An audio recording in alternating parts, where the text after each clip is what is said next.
নমস্কাৰ প্ৰথম কথা যে আপোনালোকে যিটো আমাৰ জিকে এণ্ড ছ'চিয়েল ষ্টাডিজ এমচিকিউ সিৰিজ হৈ আছে এতিয়ালৈকে 21টা ক্লাছ আমি তাত কৰিলো সেইটো কমপ্লিট কৰক সেইটো 1 পৰা 21 লৈ কমপ্লিট কৰক কাৰণ তাৰ পৰা আপোনাৰ বহুত লাভ হ'ব আৰু সেইটো অমৃত হয় এডিআৰিৰ কাৰণে ঠিক আছে আৰু সেই সিৰিজটো আমি কন্টিনিউ কৰি থাকিম তাত আমি টপিক ওয়াইজ এমচিকিউ ওয়াইজ কোৱেশ্চনবোৰ লৈ আহিম কিন্তু তাৰ বাহিৰেও যিবোৰ ইম্পৰ্টেন্ট মিসেলেনিয়াছ কোৱেশ্চন আছে যিবোৰ আহিব পাৰে ষ্টেটিক জিকে আছে তাক আমি এনেদৰে এটা এটা পাৰ্ট কৰি আনিম বুলি কৈছিলো এটা এটা উইকত এতিয়া বহুতে কৈ আছিল যে আসাম ষ্টেটিক জিকেৰ সিৰিজ আনক কিন্তু মই কওঁ যে যেহেতু এইখিনি সকলোৱে জানে ইজি ইজি কুৱেশ্যন গতিকে আসামৰ ওপৰত বহুতেই জানে বহুত ঠাইত এভেইলেবল আছে তথাপিও যিখিনি ইম্পৰ্টেণ্ট কুৱেশ্যন মই পাইছো মই বাচিছো বা যিমান বিচাৰি বিচাৰি পাইছো সেইখিনি লৈ আহিছো কিন্তু এইটোতো সিৰিজ চলিবই তাৰ আগতে আপোনালোকে জিকে এণ্ড ছ'চিয়েল ষ্টাডিজ যিটো 21টা ক্লাছ অলৰেডি হ'ল 1 পৰা 21 লৈকে আপোনাৰ 5-6 ঘণ্টাত কমপ্লিট হৈ যাব গোটেইখিনি সেইটো ভালদৰে কৰক সেইটো যদি কৰে সেইটো কৰি উঠি নিজে গম পাব যে কিমান আপোনালোকৰ কামত আহিব ঠিক আছে আৰু যিখিনি অসমীয়া ট্ৰেন্সলেট কৰা হোৱা নাই সেইখিনি মই ট্ৰেন্সলেট কৰি এদিন মাৰাথন এটা চলাই দিম তাত পাই যাব ঠিক আছে আমি অসমৰ পৰা কিছুমান ইম্পৰ্টেণ্ট কুৱেশ্যন কৰোঁ first question Who among the following from Assam was joined the Dandi March? আমি Dandi Marchৰ বিষয়ে ক'ত পঢ়িছিলো সিৰিজটোত আমি পঢ়িছো তাৰ বিষয়ে বহুত বিতংকৈ পঢ়িছো এতিয়া সেই Dandi Marchত অসমৰ পৰা এজন ব্যক্তি আছিলে তাক জয়েন কৰিছিলে তেওঁ কোন আছিলে তেওঁ আছিল লীলাধৰ বৰুৱা ঠিক আছে গান্ধীৰ যে Dandi Marchত অসমৰ পৰা লীলাধৰ বৰুৱাই যোগদান কৰিছিলে next question Who among the following represented Assam in round table conference in 1930 round table conference বিষয়ে আমি পঢ়িছো ঠিক আছে ঘূৰণীয়া মেজমেল আৰু এই ঘূৰণীয়া মেজমেলত অসমৰ পৰা কোনজন ব্যক্তিয়ে তাত প্ৰতিনিধিত্ব কৰিছিলে ঠিক আছে প্ৰত্যেকটো ষ্টেটৰ পৰা এজন এজন গৈছিলে আৰু ফাৰ্ষ্ট ছেকেণ্ড থাৰ্ড কিমান কিমান চনত হৈছিলে আমি অলৰেডি পঢ়াইছো কোনখনত কংগ্ৰেছে যোগদান কৰিছিল কোনখনত নাই কৰা সেইটো আমি পঢ়িছো এতিয়া কুৱেশ্যনটো হ'ল যে 1930 যে ফাৰ্ষ্ট ৰাউণ্ড টেবল কনফাৰেন্স হৈছিলে তাত অসমৰ পৰা কোনে ৰিপ্ৰেজেন্ট কৰিছিলে এবাৰ ৰখাই পেলাই আপুনি কমেন্ট কৰি জনাওক ইয়াৰ পৰা হ'ব চন্দ্ৰধৰ বৰুৱা ঠিক আছে next question who was the first lady chief minister of Assam অসমৰ প্ৰথম মহিলা মুখ্যমন্ত্ৰী কোন আছিলে ইয়াৰ এনসাৰ হ'ব আনোৱাৰা টাইমুৰ ঠিক আছে তাৰপাছত who was the first Assamese sportsmen to receive the Arjuna award Arjuna বঁটা লাভ কৰা প্ৰথম অসমীয়া ক্ৰীড়াবিদ কোন আছিলে তেওঁ ভোগেশ্বৰ বৰুৱা অৰ্জুন ভোগেশ্বৰ বৰুৱা আমি স্পৰ্টছৰ এৱাৰ্ডবোৰ পঢ়িছো যে কোনটো এৱাৰ্ড কিহত দিয়া হয় কোনটো হাইষ্ট এৱাৰ্ড হয় খেল ৰত্ন অৰ্জুন এৱাৰ্ড দ্ৰোণাচাৰ্য এৱাৰ্ড গতিকে সেই সিৰিজটো কৰকগৈ বহুত এটা লাভ হ'ব আপোনাৰ কাৰণে তাৰপাছত how many constituencies are in the Lok Sabha from Assam অসমৰ পৰা লোকসভাত কিমানটা সমষ্টি আছে টোটেল কিমানটা আছে কমেণ্ট কৰি জনাব অসমৰ পৰা কেইটা আছে 14টা আছে 14টা তাৰপাছত next question the first Assamese who fought against the ব্ৰিটিছৰ ইংৰাজৰ বিৰুদ্ধে যুঁজ দিয়া প্ৰথমজন অসমীয়া হ'ল আপোনাৰ গুণধৰ কোঁৱৰ ঠিক আছে তাৰপাছত চবেই জানে যে ইউনেস্কোৰ ৱৰ্ল্ড হেৰিটেজ চাইটত আমাৰ যিটো অসমৰ চৰাইদেউৰ মৈদাম তাক ইনস্ক্ৰাইব কৰা হৈছে আপোনালোকে জানে চৰাইদেউৰ মৈদামৰ বিষয়ে কিন্তু ইয়াৰ পৰা দুই এটা কেনেকুৱা কুৱেশ্যন আহিব পাৰে চাওক ইয়াত আপুনি চাব যে এইটো কিমান number 43rd 43 number world heritage property from India যে ইণ্ডিয়াৰ পৰা যদি আপোনাক সুধিছে এই চৰাইদেউৰ মৈদামটো ৱৰ্ল্ড হেৰিটেজ চাইটত ইনস্ক্ৰাইব কৰা হৈছে সেইটো কিমান নম্বৰ অভাৰঅল ৱৰ্ল্ডত 43rd 43 নম্বৰ অসমত থাৰ্ড হয় ঠিক আছে অসমত থাৰ্ড ইয়াৰ আগত মানাস আৰু কাজিৰঙা আছিলে ইয়াতে ধুনীয়াকে লিখা আছে কিমান তাৰিখে 26 জুলাই 2024ত ডেটটো মনত ৰাখিব ডেটটো দিব পাৰে এইটো ডেটত চৰাইদেউৰ মৈদামক ইউনেস্কোৰ ৱৰ্ল্ড হেৰিটেজ লিষ্টত ইনস্ক্ৰাইব কৰা হৈছিলে যিটো ইণ্ডিয়াৰ কিমান 43 number 43rd world heritage property আৰু অসমৰ থাৰ্ড আৰু মন কৰিব it is the first world heritage property in cultural category ঠিক আছে কালচাৰেল কেটেগৰীত ই ফাৰ্ষ্ট হয় নৰ্থ ইষ্টৰ অভাৰঅল মানে নৰ্থ ইষ্টৰ ফাৰ্ষ্ট মানে অসমৰো ফাৰ্ষ্ট ঠিক আছে ওকে মনত ৰাখিব তিনিটা বস্তু কি ফাৰ্ষ্ট হ'ল কালচাৰেল কেটেগৰীত ই first world heritage site from north east or Assam হ'ল আৰু অভাৰঅল যদি আমি চাই অসমৰ পৰা এতিয়া কিমানটা ৱৰ্ল্ড হেৰিটেজ চাইট আছে তিনিটা ইণ্ডিয়াৰ কিমান নম্বৰ 43 ওকে বাস ইয়াৰ পৰা এটা কুৱেশ্যন আপোনাৰ আহাৰ চান্সেছ আছে তাৰপাছত আমি ইম্পৰ্টেণ্ট কুৱেশ্যনবোৰ কৰি যাওঁ এবাৰ কুৱেশ্যন হ'ল যে who is the first Assamese to climb mount Everest বগা প্ৰথমজন অসমীয়া কোন আছিলে সেইজন হ'ব আপোনাৰ তৰুণ শইকীয়া তাৰপাছত what is the full form of AIDCৰ ফুল ফৰ্ম কি হয় আসাম ইণ্ডাষ্ট্ৰিয়েল ডেভেলপমেণ্ট কৰ্পৰেশ্যন ঠিক আছে মনত ৰাখিব নেক্সট কুৱেশ্যন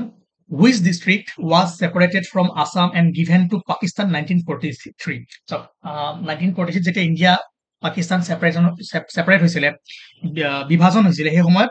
বাংলাদেশ আৰু এতিয়াৰ বাংলাদেশ তেতিয়া কি আছিল ইষ্ট পাকিস্তান হয় আৰু এখন জিলা আছিলে য'ত কি হৈছিলে সেই জিলাখন পাৰ্টিশ্যনৰ সময়ত প্ৰথমে অসমৰ আছিলে কিন্তু পৃথক হৈ পাকিস্তানক দিয়া হৈছিল কিয় তাত ভোটিং কৰা হৈছিলে ভোটিং কৰোঁতে তাৰ মেক্সিমাম ৰাইটছ ক'ত গৈছিলে ইষ্ট পাকিস্তানলৈ গৈছিলে ইয়াৰ ষ্টৰি আছে মই ধুনীয়াকৈ কম বুজাই দিম চিন্তা কৰিব নালাগে কোনখন ডিষ্ট্ৰিক্ট আছিলে এইখন আছিলে চিলেট ঠিক আছে 1947 চনত কোনখন জিলা অসমৰ পৰা পৃথক হৈ পাকিস্তানক দিয়া হৈছিলে সেইখন চিলেট হ'ব ঠিক আছে তাৰ পাছত Which of the following district of Assam does not have any international boundary with Bangladesh? অসমৰ তলৰ কোনখন জিলাৰ বাংলাদেশৰ লগত কোনো আন্তৰ্জাতিক সীমা নাই এইটো আমি পঢ়িছো এইটো কোনটো হ'ব কাছাৰ হাইলাকান্দি কৰিমগঞ্জ ধুবুৰী ইয়াৰ ভিতৰত কোনটো নাই কৰিমগঞ্জৰ নাই ঠিক আছে কৰিমগঞ্জ নে হাইলাকান্দি কনফিউজ হৈছে নেকি যাওক ভিডিঅ' চাওক ভিডিঅ' চাই নিজে এবাৰ কৰক গৈ নাও the first Assamese magazine Orunodoi was published in the year প্ৰথম অসমীয়া আলোচনী অৰুণোদয় কিমান চনত প্ৰকাশ হৈছিলে 1846 চনত The Sangit Natak Academy recognized Satriya Nitra as an official classical dance of India in the year যে সংগীত নাটক একাডেমীয়ে সত্ৰীয়া নৃত্যক কিমান চনত ভাৰতৰ ক্লাছিকেল ডান্স হিচাপে স্বীকৃতি প্ৰদান কৰিছিলে টোটেল ক্লাছিকেল ডান্স কেইটা কি কি আৰু কোনখন ষ্টেটৰ পৰা কি ডান্স গৈছে আমি পঢ়িছো এতিয়া এই কোৱেশ্যনৰ মতে এনসাৰ হ'ব 2000 চনত 2000 চনত সংগীত নাটক একাডেমী সত্ৰীয়া নৃত্যক সংগীত নাটক একাডেমীয়ে ভাৰতৰ সেই ক্লাছিকেল ডান্সৰ ভিতৰত অন্তৰ্ভুক্ত কৰিছিলে 2000 ঠিক আছে মনত ৰাখিব তাৰপিছৰ কোৱেশ্যনটো হ'ল who was the first women in Assam to be killed for participating in non cooperation movement অসহযোগ আন্দোলনত অংশগ্ৰহণ কৰি মৃত্যু হোৱা অসমৰ প্ৰথমগৰাকী মহিলা কোন আছিলে চাওক মই এই সিৰিজটো কিয় এতিয়া আনিছো অসমৰ যিখিনি পলিটি আছে অসমৰ হিষ্ট্ৰী সেইখিনি আপুনি এতিয়া কানেক্ট কৰিব পাৰিব কিয় অলৰেডি আমি অভাৰঅল ইণ্ডিয়ান হিষ্ট্ৰী পঢ়ি আহিছো তাত non cooperation movement civil disobedience movement হয়নে কুইট ইণ্ডিয়া মুভমেণ্ট ভাৰত ত্যাগ আন্দোলন সেইবোৰ আমি যিহেতু টাইম লাইনত পঢ়ি আহিছো গতিকে তাৰ লগত আপুনি এতিয়া ৰিলেট কৰি এই অসমৰ পলিটি অসমৰ যি হিষ্ট্ৰী আছে আমি সেইখিনি কমপ্লিট কৰি দিম এতিয়া এই কুৱেশ্যনটো হ'ল যে অসহযোগ আন্দোলনত অংশগ্ৰহণ কৰি মৃত্যু হোৱা অসমৰ প্ৰথমগৰাকী মহিলা আছিলে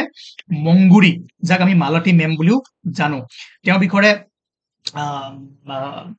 পিছত আমি পঢ়িম ভালদৰে কি হয় ঠিক আছে গতিকে ইয়াৰ এনসাৰটো হ'ব মংগুৰী বা মালতী ma'am Who among the following from Assam joined the famous Dandi March? বিখ্যাত এটা অলৰেডি কৰিলো ন দাণ্ডি সমাজত অসমৰ পৰা কোনে যোগদান কৰিছিলে বাইদেউ তাৰ পাছত নেক্সট কুৱেশ্যন যে that Sandobi Lake was formed in the year due to an earthquake. Sandobi যিটো বিল আছে Sandobi যিটো লেক আছে সেই লেকটো এটা ভূমিকম্পৰ ফলত কিমান চনত 1897ত হোৱা বিধ্বংসী ভূমিকম্পৰ ফলত Sandobi লেকটো গঠন হৈছিলে Biswa is a harvesting festival of which of the following community? Biswa festival to Biswa যিটো এটা ফেষ্টিভেল হয় এটো কোনটো কমিউনিটিয়ে পালন কৰে এটো হ'ব কোচ ৰাজ বংশী ঠিক আছে তাৰ পাছত next question who gave Kalaguru title to Bishnuprasad Rabha Bishnu ৰাভাক কোনে কলাগুৰু উপাধি দিছিলে ৰাজেন্দ্ৰ প্ৰসাদ জ্যোতিপ্ৰসাদ আগৰৱালা জৱাহৰলাল নেহৰু ডক্টৰ সৰ্বপল্লী ৰাধাকৃষ্ণন কোনে দিছিল ডক্টৰ সৰ্বপল্লী ৰাধাকৃষ্ণন আপোনালোকে জানে যে বিষ্ণু ৰাভা তাণ্ডৱ নৃত্যৰ বাবে ফেমাছ আছিলে তেওঁ এবাৰ কাশী হিন্দু বিশ্ববিদ্যালয়ত বিষ্ণু ৰাভাই তাণ্ডৱ নৃত্য পৰিৱেশন কৰিছিল আৰু তেওঁৰ অভিনয় দেখি বিশ্ববিদ্যালয়খনৰ তদানীন্তন উপাচাৰ্য ডক্টৰ সৰ্বপল্লী ৰাধাকৃষ্ণনে 1941 চনত তেওঁক কলাগুৰু বুলি সম্বোধন কৰিছিলে ঠিক আছে লিখা আছে ধুনীয়াকৈ পঢ়ক যে ক'ত তেওঁ পাৰফৰ্ম কৰিছিল কাশী হিন্দু ইউনিভাৰ্চিটিত আৰু য'ত সৰ্বপল্লী ৰাধাকৃষ্ণনে তেওঁ 1941ত চনটো মনত ৰাখিব কলাগুৰু বুলি অভিহিত কৰিছিলে যাক আমি কলাগুৰু বিষ্ণুপ্ৰসাদ ৰাভা বুলি এতিয়া সকলোৱে জানো next question Jnanpith award winning first Assamese women Jnanpith বঁটা বিজয়ী প্ৰথম অসমীয়া মহিলা কোন আছিলে এইটো আপুনি এটা কাম কৰক এইটো হোমৱৰ্ক একদম এইটো কমেন্ট নকৰাকৈ নেৰিব যিমানে ভিডিঅ'টো চাইছে সকলোৱে কমেন্ট কৰক এইটো ঠিক আছে তাৰপিছত For which of the following novels Homen Borgohain was awarded the সাহিত্য একাডেমী এৱাৰ্ড তলৰ কোনখন উপন্যাসৰ বাবে হোমেন বৰগোহাঁই সাহিত্য একাডেমী বঁটা প্ৰদান কৰা হৈছিল এইখন হ'ব আপোনাৰ পিতা পুত্ৰ ওকে পিতা পুত্ৰ next question in which of the following district Jonbeel Mela is held every year Jonbeel Mela কোনখন জিলাত প্ৰতি বছৰে অনুষ্ঠিত কৰা হয় ইম্পৰ্টেন্ট কুৱেশ্যন মৰিগাঁৱত পতা হয় ঠিক আছে who first translated Ramayana into the Assamese ৰামায়ণক কোনে প্ৰথমে অসমীয়ালৈ অনুবাদ কৰিছিল সেইটো হ'ব মাধৱ কন্দলীয়ে ৰামায়ণক অসমীয়ালৈ অনুবাদ কৰিছিলে ফাৰ্ষ্ট টাইম ন which of the following communities of Assam celebrated Karam Puja কোনটো কমিউনিটিয়ে পালন কৰে সেইটো হ'ব টি ট্ৰাইব চাহ জনগোষ্ঠীসকলে অসমীয়াত কৈ গৈছো গতিকে আপোনালোকে লিখি যাব পাৰে চাহ জনগোষ্ঠী যদিও মই অপশ্যনটো অসমীয়াত দিয়া নাই ঠিক আছে চাহ জনগোষ্ঠী তাৰপিছত which of the following is not composed by Sankardev? শংকৰদেৱে তলত কোনখন কি কৰা নাই, ৰচনা কৰা নাই? ৰুক্মিণীহৰণ, তিমকৰা গোচোৱা, গুণমালা, ৰাম বিজয়। এইটো অলৰেডি আমি কৰিছো, এইটো হোমৱৰ্ক, গতিকে আপোনালোকে চিৰিজটো চালে অলৰেডি ইয়াৰ এনচাৰটো পাই যাবগৈ। ঠিক আছে, তাৰপিছত next question, the first Assamese film actress, প্ৰথম অসমীয়া চলচ্চিত্ৰৰ অভিনেত্ৰী কোন আছিলে? সকলোৱে জানে, আইদেউ সন্দিকৈ। অকে, তাৰপাছত আইদেউ সন্দিকৈ। তাৰপাছত টিলিঙা মন্দিৰ অসমৰ কোনখন জিলাত অৱস্থিত? টিলিঙা মন্দিৰ is situated in which district of Assam? সকলোৱে জানে, তিনচুকীয়া। হল, তিনচুকীয়া ডিষ্ট্ৰিক্টত আছে। চাওক, ইম্পৰ্টেণ্ট আৰু কুৱেশ্যন খিনি কৰাৰ আগত মই কওঁ, যিটো চিৰিজ আমি কৰি আছিলো MCQ চিৰিজ, সেইটো এতিয়াই যাওক, আজিৰ পৰা আৰম্ভ কৰক, আৰু মই কওঁ এদিনতে শেষ হৈ যাব, মাত্ৰ এদিন লাগিব। 5-6 ঘণ্টাত আপুনি বহুতখিনি টপিক কভাৰ কৰিব পাৰিব। ৰিজনিংটোও কৰক, আৰু টাফ কুৱেশ্যনবোৰ আমি আনি আছো নাও। দ্য পিকক আইলেণ্ড অফ আছাম ইজ, কোনটো আইলেণ্ডক পিকক আইলেণ্ড বুলি কোৱা হয়? সেইটো হ'ব উমানন্দ আইলেণ্ড। ঠিক আছে, ইয়াৰ ভিতৰত এটা ষ্টৰী আপোনালোকে পাইছিলে চাগে ক্লাছ 9 বা 10ত, পিকক আইলেণ্ডৰ বিষয়ে লিখা আছিলে, হয় নে? গতিকে ময়ূৰ দ্বীপ বুলি কোৱা হয়, সেইটো হৈছে উমানন্দ দ্বীপ। তাৰপাছত next question, Navagraha temple is located in which hill?